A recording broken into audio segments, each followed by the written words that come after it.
Good morning, students. Today we are going to discuss some facts about rational and irrational number. जैसा कि हमने पढ़ा है, rational number क्या होते हैं? जो नंबर टर्मिनेटिंग होते हैं, ख़त्म हो जाए, या फिर non terminating repeating. Non terminating मतलब जो ख़त्म ना हो, और रिपीटिंग मतलब रिपीट हो। ऐसे नंबर्स हमारे पास रेशनल नंबर्स कहलाते हैं। और नॉ इरेशनल नंबर क्या होते हैं हमारे पास? जो ना तो ख़त्म होते हो, ना ही रिपीट होते हो। जैसे कि मैंने यहाँ एग्जांपल लिखा है टर्मिनेटिंग 0.125। इसको हम डेसिमल हटा के ऊपर से डेसिमल हटा के नीचे 1000 लिख सकते हैं। ठीक है, तो ये जो हो गया रेशनल हो गया। इसको भी हम कन्वर्ट कर सकते हैं। जो ये 141414 रिपीट हो रहा है, 14 को बार लिख सकते हैं, और बार वाले क्वेश्चंस को हम P/Q की फॉर्म में रिप्रेजेंट कर सकते हैं। तो ये हमारे हो गए रेशनल नंबर। इरेशनल नंबर की दो कंडीशन है, दोनों जगह नॉन वर्ड आता है, non terminating and non repeating.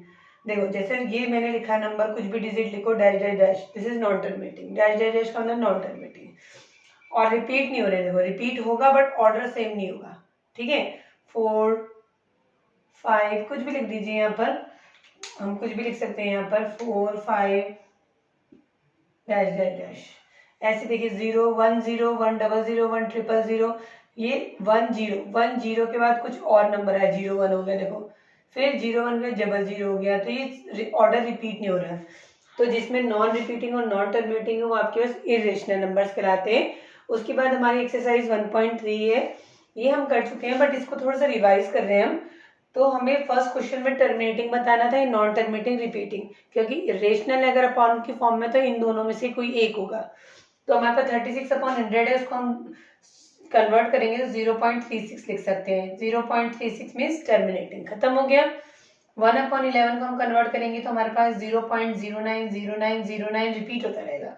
0.0909 dash dash dash. तो 09 रिपीट हो रहा है, तो मैंने लिखा 09 बार। तो this is non terminating repeating.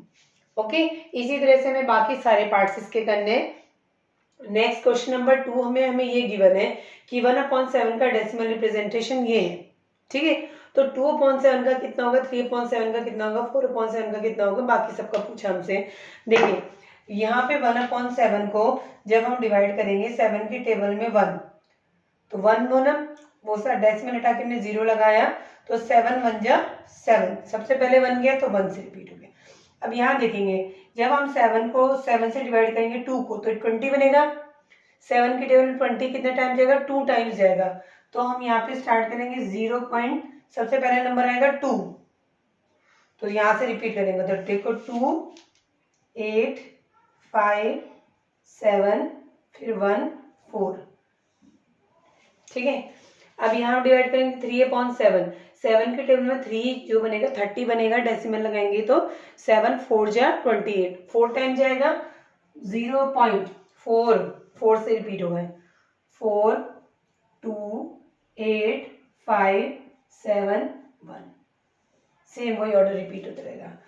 4/7 अगर हम देखेंगे 4 किसकी टेबल से जाएगा, तो ये आ जाएगा आपके पास 5 टाइम्स। 7 40 बनेगा, 7 5 जा 35, तो 5 टाइम जाएगा। तो 5 के बाद क्या आएगा, 5 7 फिर 1 4 2 8। इसका आंसर ये आएगा 5/7। 7 7 जा 49 जाएगा, तो सबसे पहले नंबर 50 बनेगा, तो 7 से जाएगा। तो सबसे पहले 7 आएगा, तो उसके बाद आएगा 1 4 2 8 5। 6/7 को हम देखेंगे तो 6 किससे जाएगा, 7 7 जा 49, 7 8 जा 56, 7 9 जा 63, तो 8 से जाएगा। तो आपके पास सबसे पहला नंबर क्या आएगा यहाँ पे 8।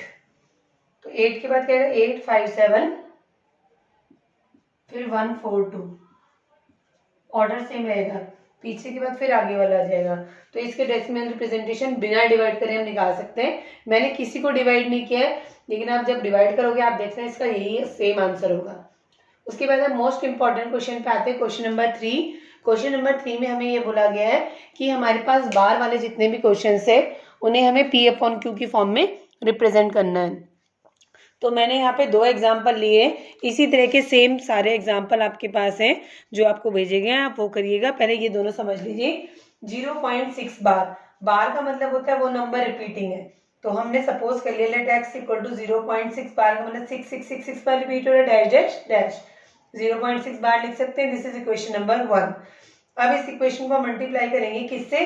अगर एक प्लेस के ऊपर बार है तो 10 से, 2 प्लेस के ऊपर है तो 100 से, 3 प्लेस के ऊपर है तो 1000 से। तो इससे यहाँ पे एक प्लेस के ऊपर है तो मैंने 10 से मल्टीप्लाई करा।